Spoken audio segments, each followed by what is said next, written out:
Assalamualaikum warahmatullahi wabarakatuh. Salam sehat, tetap semangat, semangat mencari ilmu untuk tahu hal-hal yang baru.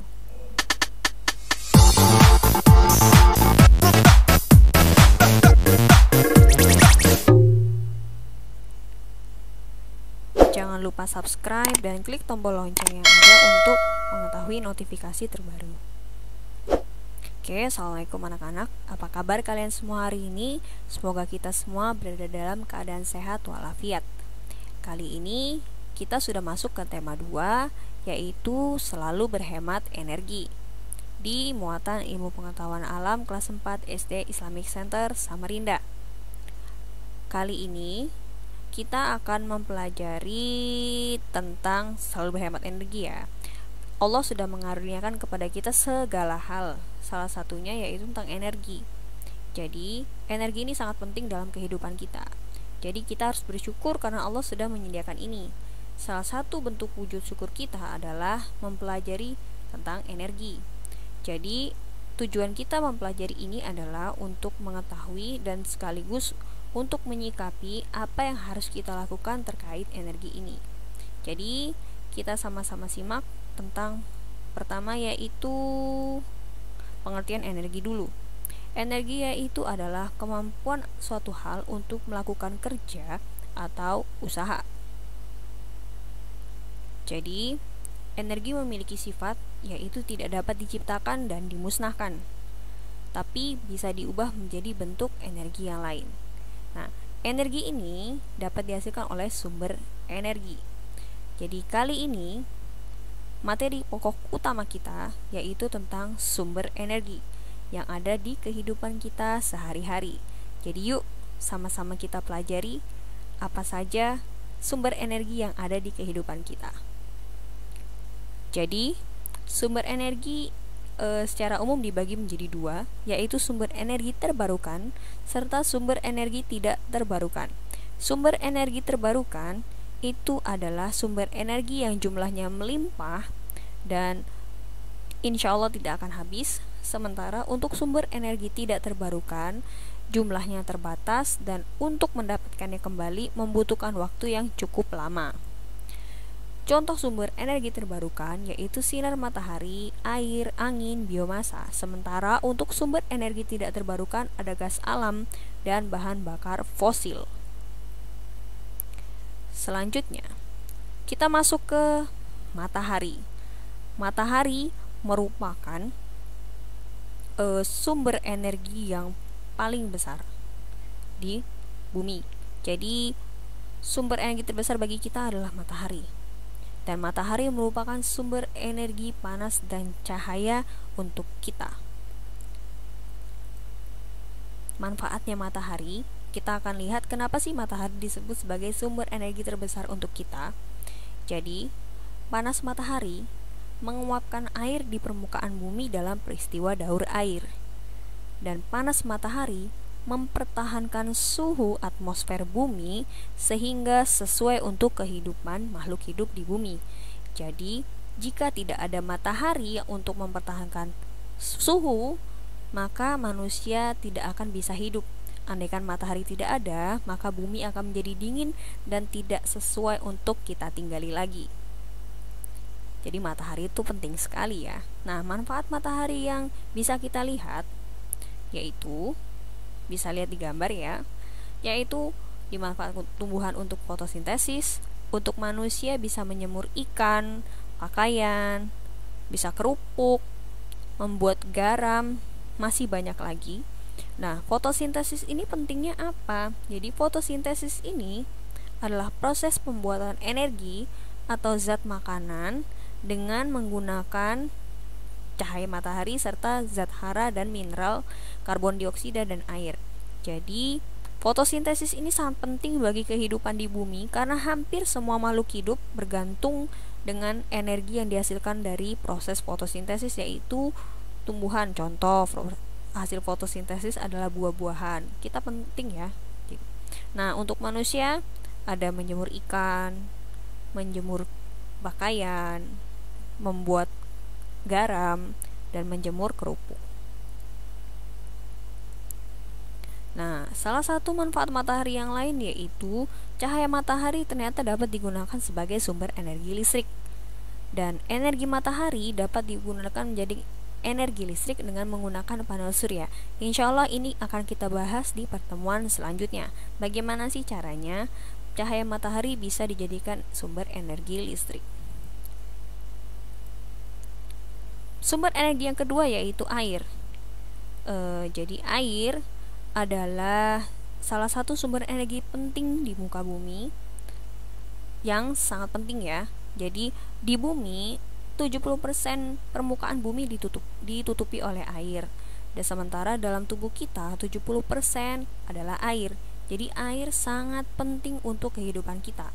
Pemanfaatan air antara lain untuk minum dan memutar kincir air untuk menghasilkan listrik. Jadi air yang bergerak akan dimanfaatkan dengan menggunakan turbin untuk menjadi energi listrik, yaitu pembangkit listrik tenaga air. Selanjutnya yaitu 3, angin. Jadi angin adalah udara yang bergerak dan merupakan energi yang tidak terlihat. Angin dapat dimanfaatkan untuk menghasilkan energi gerak. Jadi ini kita lihat, angin dimanfaatkan untuk menggerakkan perahu layar. Dan selanjutnya, energi gerak dari kincir angin dapat digunakan untuk menghasilkan energi listrik, yaitu pembangkit listrik tenaga angin atau pembangkit listrik tenaga bayu. Ya. Selanjutnya yaitu biomasa.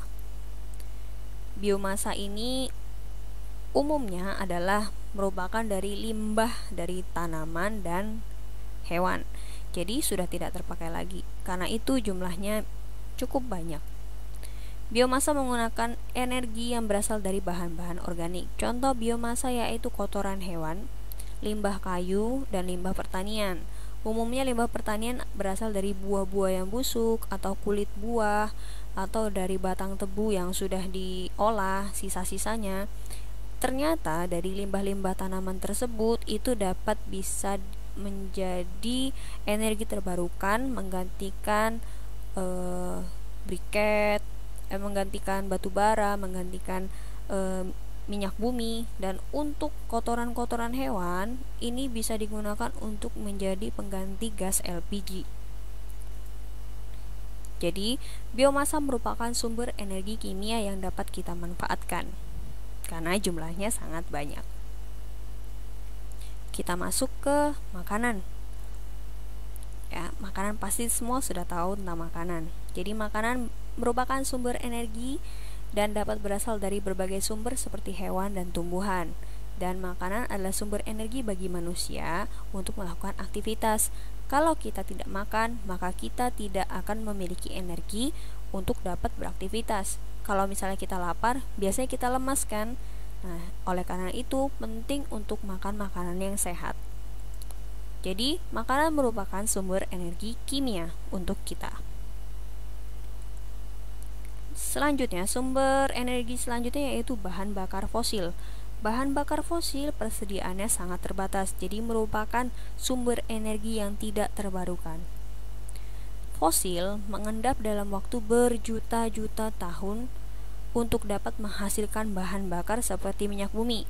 Oleh karena itu, seperti Ibu tadi bilang di awal, jadi bahan bakar fosil ini biasa kita pakai, hanya saja merupakan energi yang tidak terbarukan karena untuk mendapatkannya kembali membutuhkan waktu berjuta-juta tahun. Bahan bakar fosil berupa batu bara dan minyak bumi, dan keduanya diperoleh melalui penambangan. Ada lagi sebenarnya yaitu gas alam. Bahan bakar fosil ini sebenarnya dekat dengan kehidupan kita yang ada di Kalimantan. Jadi di batu bara ini pasti kita sudah pernah lihat di mana. Untuk minyak bumi ada di Pertamina di Balikpapan, kita bisa lihat, dan untuk gas alam ada di Badak LNG di Bontang. Jadi ini sangat dekat dengan kehidupan kita. Tetapi untuk bahan bakar fosil kita sudah biasa memakainya ya, dan merupakan sumber energi kimia. Apa saja yang kita manfaatkan dari bahan bakar fosil? Kita lihat selanjutnya. Minyak bumi, sebelum minyak bumi dimanfaatkan menjadi bahan bakar, minyak bumi diolah dulu menjadi bensin, solar, dan minyak tanah. Sementara untuk pesawat itu aftur. Kita lihat bensin, solar, dan minyak tanah merupakan sumber energi yang sudah biasa dan merupakan sumber energi untuk kendaraan, motor, mobil, truk, dan lain-lain. Jadi merupakan hal yang sudah biasa ya kita lihat ya. Nah, sisa hasil pengolahan minyak bumi berupa parafin atau lilin untuk lilin ketika kita mati lampu, plastik, dan aspal di jalan. Jadi karena jumlahnya sangat terbatas, seharusnya kita lebih bijak dalam menggunakannya. Selanjutnya, sumber energi selanjutnya yaitu listrik. Listrik adalah energi yang didapatkan dari sumber energi lain. Seperti tadi kita lihat, yaitu dapat dari cahaya matahari, dari air, dari angin. Jadi listrik sangat penting untuk kehidupan karena saat ini semua hal yang kita perlukan memerlukan listrik. Contoh, TV, HP, komputer, semuanya menggunakan listrik. Oke, demikian pembelajaran kita kali ini yaitu tentang sumber energi. Semoga dari pembelajaran kita kali ini kita jadi lebih bijak dalam menggunakan sumber energi yang ada. Karena sumber energi yang ada ini ada yang terbarukan dan ada yang tak terbarukan. Jadi seperti kita lihat tadi, gas alam merupakan sumber energi yang tidak terbarukan. Allah telah memberikan kita ini dan kita harus lebih bijak dalam menggunakannya. Jadi ketika kita tidak terlalu memerlukan jarak yang jauh, kita lebih baik jalan kaki untuk mengurangi penggunaan gas alam dan bahan bakar fosil ini. Demikian pembelajaran kita kali ini. Wassalamualaikum warahmatullahi wabarakatuh.